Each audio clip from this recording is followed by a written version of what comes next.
coragem acima de tudo. Abaixa sua cabeça comigo para uma palavra de oração. Bondoso Deus, somos gratos, imensamente gratos, porque a igreja está reunida e nós queremos, como teu corpo, como o corpo do Senhor Jesus, ouvir a voz do nosso Senhor. A tua palavra vai ser aberta, vai ser lida, explicada, que o teu Santo Espírito possa iluminar a nossa mente e coração, para compreendermos aquilo que o Senhor quer falar com cada um de nós. Abençoa este povo que está aqui nesta noite. O Senhor conhece a necessidade de cada um deles, sabe das suas angústias, das suas lutas, das suas alegrias, das suas vitórias e derrotas. Então, em nome de Jesus, estendas a tua mão como Pai Celestial, Pai nosso que está nos céus, para abençoar os teus filhos. É o que nós te pedimos, ó Senhor, em nome de Jesus. Amém? Ok, quantos de vocês já ouviram falar de um jovem chamado Gabriel Brazão? Ninguém gosta de futebol? É um goleiro. Eu tive a oportunidade de ver a história desse jovem. Ele tem 17 anos e ele está segurando a luva de ouro que ele ganhou. Está dando para ver, não? Ele disputou, junto com a seleção brasileira, o Mundial de Sub-17, e ele se destacou como o melhor goleiro da competição, e ele está aí então recebendo esta luva de ouro. Sabe o que me chamou a atenção? Eu ouvi e vi a história dele. Os seus pais são daqui de Uberlândia, e ele é uberlandense também. E sabe de uma coisa legal? A mãe falou assim com uma lágrima nos olhos, que quando ele tinha mais ou menos 11 anos, ela teve que colocá-lo no avião aqui, para que ele pudesse ir para Belo Horizonte, treinar lá na Toca da Raposa com o Cruzeiro. E ele, ao longo desse tempo, tem perseverado e sido considerado hoje, talvez um dos melhores goleiros que o Brasil tem. Para você ter uma ideia, os clubes europeus já estão de olho nele, querendo já pagar um alto preço no seu passe. Perseverança. É isso que nós temos falado, que nós queremos falar para 2018. Perseverança. Desistir? Nunca. Desanimar? Jamais. Porque temos muitas coisas que vão fazer, já fizeram e vão continuar fazendo em 2018. Tentativa de desanimar você do caminho do Senhor. Eu quero dar algumas definições sobre perseverança. Primeiro, é a capacidade de aguentar ou manter-se firme em face de dificuldades. Uma outra definição do verbo perseverar diz respeito ao ato de se manter constante e firme ao longo de um projeto já iniciado, perante uma determinada atitude ou uma opinião, por mais adversas que possam ser as circunstâncias ou se os objetivos possam parecer difíceis de concretizar. Eu gostei dessa definição, essa terceira. Perseverar, per, mais ser, mais vero, significa por ser verdadeiro. E a ideia é o seguinte: quando você quebra a palavra perseverança, persevero, significa perseverança é manter-se firme em tudo aquilo que é verdadeiro. Meus queridos, nós temos a verdade. A Bíblia é a verdade. O Senhor Jesus, quando Ele orou, Ele disse isso: santifica esse povo na verdade, porque a tua palavra é a verdade. O Senhor Jesus disse: olha, eu sou o caminho e a verdade. Se nós temos a verdade, e por ser verdadeira a nossa fé no Senhor Jesus, precisamos perseverar e nunca desanimar, nunca desistir. Qual a importância da perseverança na vida cristã? Por que você tem que perseverar? Porque Deus, Ele usa circunstâncias na vida da igreja. Ele usa conflitos de relacionamentos. Ele usa pessoas que às vezes você não se dá tão bem, para trabalhar no seu caráter, para moldar você. Olha o que diz esse texto da palavra de Deus. Paulo, ele vem em Romanos falando sobre no primeiro capítulo ele fala que todos estão condenados por causa do pecado. Capítulo 3 ele resume dizendo assim: olha, todos pecaram. Mas aí, a partir do capítulo 3, ele fala, olha, Deus deu a solução para o nosso problema. Ele deu Jesus. E podemos ser justificados pela fé. Se nós formos justificados pela fé, teremos paz com Deus. Então, no capítulo 5, ele começa dizendo assim, por meio de quem? Jesus, obtivemos acesso a Deus, pela fé a esta graça, que ele acabou de ensinar, justificação, na qual agora estamos firmes, e nos gloriamos na esperança da glória de Deus. Qual é a esperança que nós temos? De um governo melhor? Salário? Emprego? A nossa esperança é ir para o céu, é estar com Deus. Não só isso, mas também nos gloriamos nas tribulações. O cristão justificado, ele tem uma perspectiva diferente das tribulações, das provações. Ele não vê as provações como um inimigo, mas como uma oportunidade de Deus trabalhar no seu caráter. Por isso o apóstolo ensinou para a igreja de Roma e para nós. Não só isso, mas também nos gloriamos nas tribulações. Por quê? Qual a razão que o crente ele se gloria nas tribulações? Porque nós sabemos que a tribulação produz perseverança. E a perseverança produz o quê? Um caráter aprovado, maduro. E o caráter maduro, aprovado, produz esperança. Olha o texto que o Francisco leu de novo. Meus irmãos, Tiago que está ensinando isso. Considerem motivo de grande alegria o fato de passarem por diversas provações. Nós temos sido motivados nessa igreja a olhar para as lutas, para as provações, como uma oportunidade de Deus trabalhar na nossa vida, de trabalhar no nosso caráter. Pois vocês sabem que a prova da sua fé produz perseverança, e a perseverança deve ter ação completa, a fim de que, olha o propósito, vocês sejam maduros e íntegros, sem lhes faltar coisa alguma. Então não desista, não desanime, porque Deus está no controle, Ele está trabalhando na sua vida, mesmo que você não veja isso. Olha o que o escritor de Hebreus diz para nós. Abra sua Bíblia comigo, que é um texto maior, e eu quero ler esse texto com você. Hebreus capítulo 10, a partir do versículo 32. Os cristãos hebreus, a quem o escritor dirige esta carta, estavam desanimando, estavam desistindo da vida cristã. Muitos estavam dizendo, não vale a pena congregar. Por isso, o escritor vai estimular e vai exortar esse povo a perseverar, a congregar e não desistir. Então ele quer trazer à memória deles o momento em que eles se converteram, as lutas, as provações pelas quais passaram, mas permaneceram firmes. 10:32, ele diz assim, lembrem-se dos primeiros dias, depois que vocês foram iluminados, quando suportaram muita luta e muito sofrimento por causa de Jesus.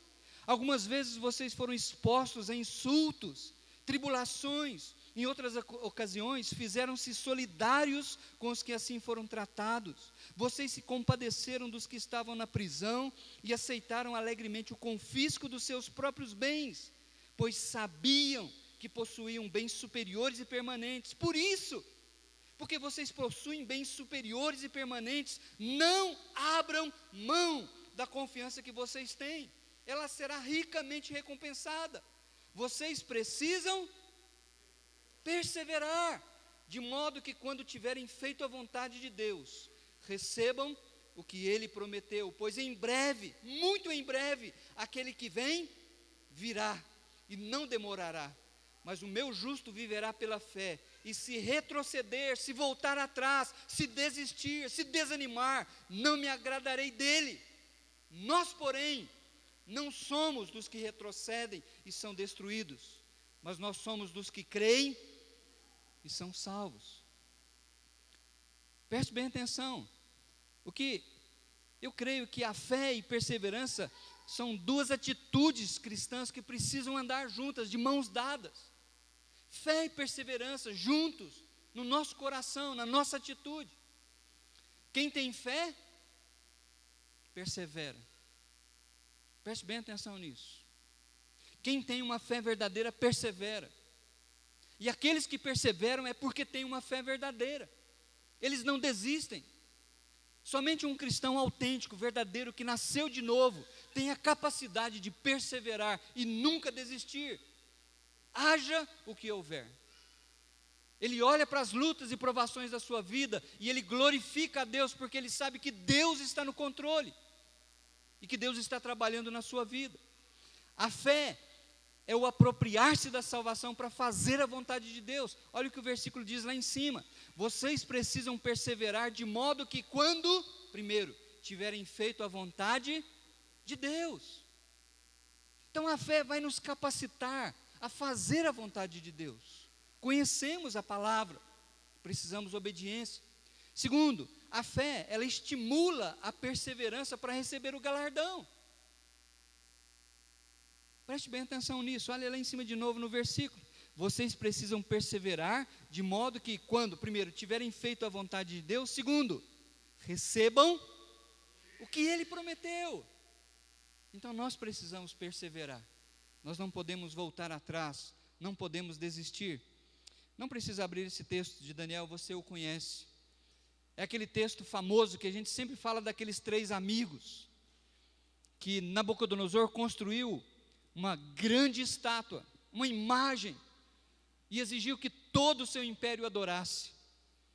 Havia banda de música, festa, e quando a banda tocou a música, a ordem era que todos se prostrassem e adorassem a imagem. Tenta imaginar a cena, centenas de milhares de pessoas, a banda de música começou a tocar, quando a trombeta deu o sinal, todos se prostraram, menos 3. Menos 3. No meio de toda aquela multidão ajoelhada, 3 amigos estavam em pé. E as pessoas chegaram para Nabucodonosor e disseram: olha, tem 3 judeus aí que é carne de pescoço, eles não querem adorar a sua imagem. O rei espumou a boca e mandou chamar os caras, e falou: eu vou arrebentar com vocês, eu vou jogá-los na fornalha ardente. O que eles responderam, meus queridos, fala de uma fé autêntica, fala de perseverança independente do que pode acontecer com a sua vida. Preste bem atenção, leia essa frase comigo: nós precisamos perseverar. Perseverar quando tudo está bem é muito fácil. Perseverar quando a esposa está dando beijinho na gente é muito bom. Perseverar quando nós estamos no domingo, todo mundo cheiroso, é fácil. Mas deixa alguém jogar você na fogueira, para ver se você persevera. Eles falaram sobre uma condição.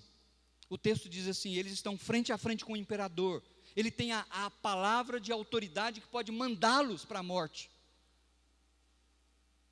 A Bíblia diz que ele ficou tão irado que ele mandou acender 7 vezes mais a fornalha.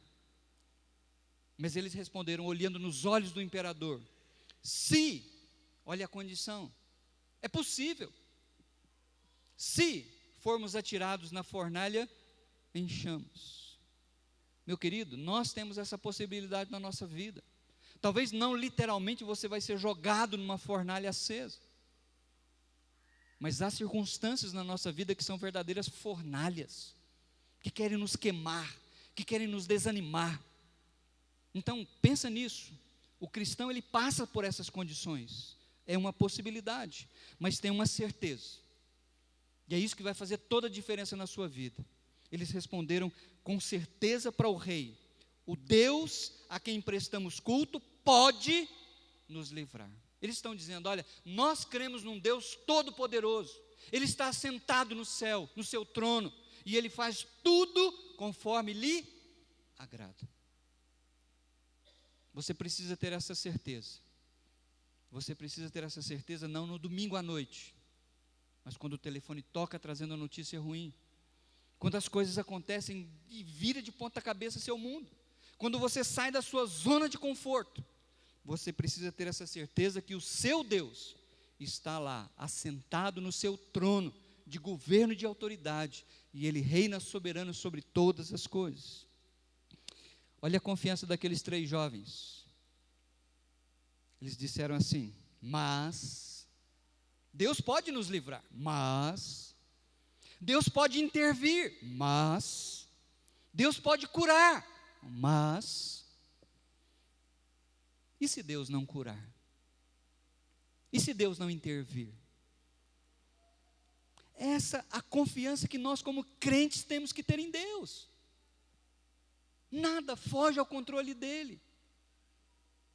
2 apóstolos foram presos na mesma cadeia, no mesmo dia, Tiago e Pedro. Os 2 estavam compartilhando a mesma cela, por causa de Jesus. De repente chega uma guarda e chama Tiago, e levaram ele para cima. O que aconteceu com ele? Perdeu a cabeça. Pedro ficou preso. Mas à noite, um anjo do Senhor veio e abriu a cela. Ele foi libertado. Por que Deus agiu assim com um e agiu assado com o outro? Porque Ele é Deus. Ele não tem que responder para você. Porque Ele é Deus e Ele faz aquilo que a vontade dEle, o seu plano soberano, determina. Mas se Ele não nos livrar, essa é a confiança que eu e você precisamos ter. E há uma grande convicção que eu creio que falta em nós. E nós precisamos ter. Eles olharam nos olhos do Nabucodonosor e disseram assim: saiba, ó rei, que mesmo que Deus não interfira e permita que nós sejamos lançados na fogueira, não prestaremos culto aos seus deuses, nem adoraremos a imagem de ouro que mandaste erguer. Gente, a fé verdadeira, ela não muda por causa das circunstâncias. Ela permanece a mesma. Mesmo que você tenha que ser lançado numa fornalha. Leia isso aqui comigo de novo. Pesos e pecados impedem a perseverança. Sabe por que muitas vezes nós desanimamos? Não é porque a igreja não presta, porque os irmãos não são tão bons. E são desculpas que nós damos. Mas às vezes são pesos que nós estamos carregando. Peso não é pecado, mas atrapalha. Pecado, sim, interrompe a nossa comunhão uns com os outros e com Deus. Então, por isso o escritor de Hebreus, ele faz uma exortação à santidade, para que a gente possa se livrar de pesos e pecados, para nunca desanimar, nunca desistir, perseverar sempre. Lá no capítulo 12, ele faz 2 exigências. Primeira, ele diz assim: livremos de tudo que nos atrapalha. Algumas versões trazem a palavra peso. Eu não sei o que atrapalha você às vezes vir ao culto à noite. Eu não sei o que atrapalha você às vezes permanecer firme. Mas você sabe. Você sabe quais são os pesos que você está carregando. E o escritor, ele diz: olha, livra-se disso. Em segundo lugar, corramos com perseverança a corrida que nos está proposta. Deus propôs essa carreira, essa corrida para cada um de nós. Agora, a gente precisa de perseverança. A gente não pode desistir, a gente não pode desanimar. Eu vi a entrevista do Gabriel Brazão e eu fiquei fascinado com ele. Ele já recebeu a oferta do grande clube, que é o sonho de todo jogador, Real Madrid. Jogar com Cristiano Ronaldo. Mas sabe o que ele falou? Ele falou assim: aqui no Cruzeiro eu tenho tudo que eu preciso. E principalmente, sabe de uma coisa? Eu me espelho no Fábio. Ele é o meu ídolo. Sabe de uma coisa, meus queridos? Talvez você não saiba disso. O Fábio é um crente em Jesus Cristo verdadeiro. Não é daqueles da boca para fora, não. Eu creio que por isso ele não joga na seleção brasileira. Porque ele testemunha a sua fé onde ele vai. Tente ouvir alguma entrevista que ele dá. Ele glorifica a Deus. Ele fala: olha, o Fábio fez grandes defesas, mas isso é porque a graça de Deus tem me ajudado. Então, eu queria que você agora olhasse a sua volta. Porque o Gabriel Brazão é um vencedor. Ele vai ser um grande goleiro. Mas eu queria que você olhasse à sua direita e à sua esquerda. Porque aqui, pode olhar, nós somos os grandes vencedores. Nós somos os grandes vitoriosos. Você pode dizer amém por isso? Meu querido, nós precisamos acreditar nessa verdade. A IEI Tubalina já tem abençoado muitas pessoas ao longo da sua história. Eu já estive no berçário, me alegrando com pais, pelo nascimento de um nenenzinho. Eu vi esse menino crescendo, essa menina crescendo, e de repente eu estou com esse mamãe, com esse papai, num radinho, escutando um programa para ver se o nome dele está na lista da UFO, e nós pulamos de alegria. Eu creio que isso é Deus abençoando através de uma comunidade. E eu fiz uma lista só para você ter uma ideia do que essa igreja já produziu pela graça de Deus. Bacharéis em direito, advogados e mestres em direito, contadores, bacharéis em ciência da computação, enfermeiros que têm até mestrado, engenheiros, tem uma doutora ou quase doutora em biomedicina, doutor em engenharia, farmacêuticos, doutores em física, filósofos, fisioterapeutas, juiz de direito, letrólogos, não é aquilo que fica escrevendo letra em muro não, tá? Letrólogos é alguém que fez curso de letras para dar aula e outras coisas mais. Odontólogos, pedagogos, psicólogos, professores com mestrado e doutorado, teólogos, pastores, e talvez eu tenha esquecido de seu curso. Meus queridos, eu fico maravilhado com isso. Aí quando eu olho para a nossa contribuição, eu falo, poxa, isso não reflete a nossa realidade. O azul são as entradas, vermelho são as saídas. E se você acompanhar, eu coloquei lá, desde o início do ano tem mais saídas do que entradas. Aí eu fico perguntando, por onde anda esse povo? Onde? Onde estão os juízes de direito? Onde estão os doutores advogados? Onde estão? Eu me pergunto. E a resposta é essa que a Bíblia me dá. A caminho de Jerusalém, Jesus passou pela divisa entre Samaria e Galiléia. Ao entrar num povoado, 10 leprosos dirigiram-se a ele. Ficaram a certa distância e gritaram em alta voz, porque um leproso não podia se aproximar de ninguém. Então, de longe, eles gritaram, Jesus!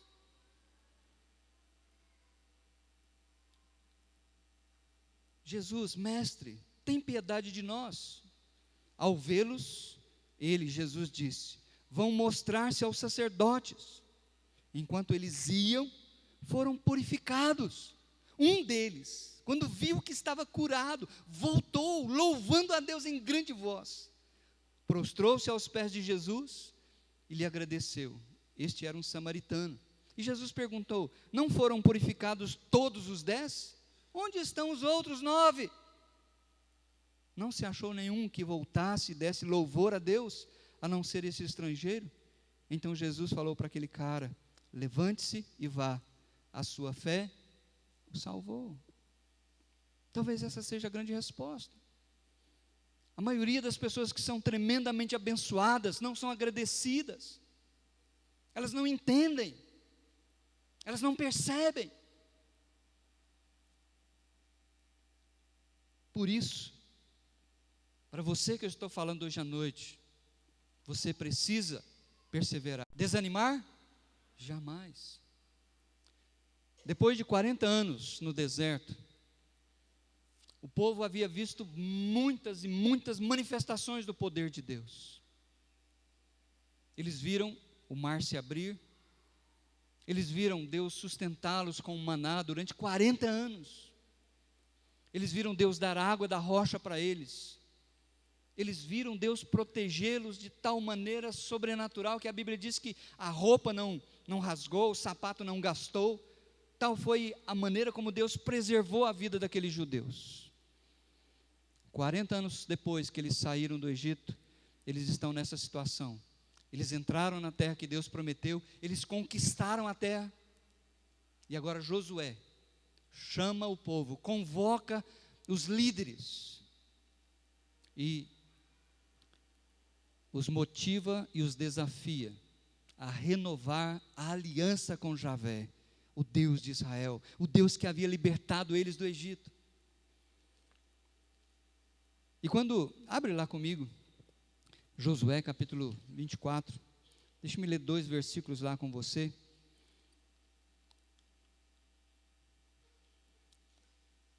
Está bem pertinho aí do início da sua Bíblia. Josué 24. Versículo 14, 15. Diz a palavra do nosso Deus, versículo 14: agora temam o Senhor e sirvam-no com integridade e fidelidade. Joguem fora os deuses que os seus antepassados adoraram além do Eufrates e no Egito, e sirvam ao Senhor. Se porém não lhes agrada servir ao Senhor, escolham hoje a quem irão servir, se aos deuses que os seus antepassados serviram além do Eufrates, ou aos deuses dos amorreus, em cuja terra vocês estão vivendo, mas eu e a minha família, minha casa, serviremos ao Senhor. A renovação da aliança, ela tem 3 implicações, para nós também. Primeira implicação, se você está me ouvindo hoje à noite e quer renovar a sua aliança, nesse início de ano com Deus, renúncia. Olha para o que você fez em 2017, quais foram as coisas que te tiraram do caminho, quais foram as coisas que fizeram você desistir, desanimar. Josué está falando para esse povo: joga fora, não entra 2018 com esse peso, com essas coisas que atrapalham, renúncia. Jesus falou isso: se alguém quer vir após mim, a si mesmo se negue, tome a sua cruz, siga-me. Segunda implicação nesse texto é uma decisão. Essa decisão é fundamentada não em emoções, essa decisão ela é fundamentada na realidade de um Deus vivo e verdadeiro. Nessa decisão, Josué está falando para esse povo: escolham, tomem uma decisão racional, pautada naquilo que Deus fez na cruz do Calvário por você. Não permitas que as emoções, que as pisadas no seu calo tire você do caminho. Josué disse: escolham hoje, tomem uma decisão, não deixa para amanhã não. Terceiro, ele chama aquele povo para um compromisso. Ele diz: olha, eu e a minha casa, nós vamos servir o Senhor, o Deus de Israel, o Deus que tem nos abençoado. Nós não vamos desistir, nós não vamos desanimar. Eu e a minha casa serviremos ao Senhor. Algumas áreas, bem rapidinho, que nós precisamos perseverar em 2018. Eu não vou falar sobre elas, vou só mencioná-las aqui, porque eu creio que nós somos chamados para perseverar independente do solo, independente da situação, da circunstância. Eu creio que, em primeiro lugar, nós precisamos perseverar na fé. Os Gálatas estavam desistindo, correndo atrás de um outro evangelho. Nós precisamos perseverar na fé, naquilo que foi deixado para nós. Segundo, perseverança na comunhão com a igreja. Tem muita gente correndo da igreja, achando que a igreja é um mal. Talvez o mal esteja no seu coração, que não sabe perdoar, que não sabe amar, que não sabe dar a outra face. Então, meu querido, não fuja da igreja, congregue. Perseverança nas contribuições. Deus ama quem dá com alegria, não esmolas, mas contribuições de fidelidade. Perseverança na aliança do casamento. Eu gostei demais disso aqui. A história de amor mais romântica não é Romeu e Julieta que morreram juntos, mas é vovó e vovô que envelheceram juntos. Valorize o seu casamento, marido. Cuide da sua esposa. Valorize o seu casamento, esposa. Cuide do seu marido. Perseverança na leitura, nas orações, ler, meditar, orar. Por último, quero chamar sua atenção para um fato bem interessante. Hernán Cortés, por volta mais ou menos de 1500, ele saiu da Espanha com alguns navios, explorando o oceano. E ele chegou numa região que nós conhecemos hoje como os astecas, e ele aportou com seus navios, todos desceram na praia. Ele olhou para a sua tripulação e disse o seguinte: quem tiver medo, vá para o navio e volte para a Espanha. Eles estavam ali prontos para enfrentar doenças, índios, montanhas, coisas que eles nem sabiam. Ninguém ousou voltar para os navios, talvez muitos estivessem com vontade. Ele chamou alguns comandantes e disse o seguinte: ponha fogo nos navios. E é isso que eles fizeram. Sabe qual que era a mensagem desse Hernán Cortés para a sua tripulação? Não tem retorno, não tem volta, é daqui para frente. E aquele pequeno grupamento fundou o que nós conhecemos hoje como a nação mexicana, onde o Brasil foi tricampeão do mundo. Meus queridos, vida cristã é a mesma coisa. Não tem volta. Não tem para onde correr. Jesus pregou um sermão muito duro, as pessoas foram embora, saíram umas, ficaram só os 12. E Jesus olhou para os 12 e falou para eles: e vocês? É oportunidade, não querem ir embora também? Pedro falou: Senhor, tem jeito não. Para quem iremos? Tu tens as palavras de vida eterna, e nós temos crido que o Senhor é o Messias, aquele que deveria vir ao mundo. Meu querido, queime toda possibilidade de você voltar atrás. Você sabe aquilo que te atrapalha. Ponha fogo, livre-se. Você precisa perseverar. Desistir? Nunca. Desanimar? Jamais. Ponha fogo no seu navio, porque é daqui para frente, para a glória de Deus. Amém?